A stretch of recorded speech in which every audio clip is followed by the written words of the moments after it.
Nagbabala si Palace Press Officer Claire Castro kay Philippine Ambassador to Austria at Slovakia Luli Arroyo Bernas laban sa umano'y pagtulong kay dating presidential spokesperson at abogado na si Harry Roque.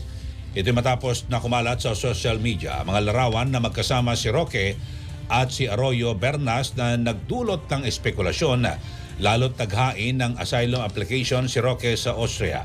Ayon kay Castro, may mga netizen ang naghinalang maaaring tinutulungan o pinoprotektahan si Roque ng embahador dahil sa koneksyong pampolitika nito bilang anak ni dating Pangulong Gloria Macapagal Arroyo.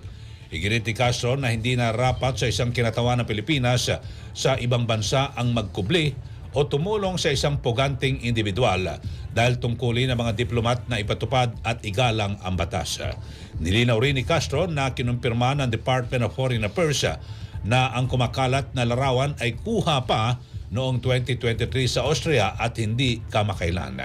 Gayunman, muling iginit ni Castro ang paalala na walang dapat pagbigyan pagdating sa batas lalo't may arrest warrant si Roque kaugnay ng kasong anti-human trafficking na may kaugnayan sa Pogo Hub na Lucky South 99 Corporation.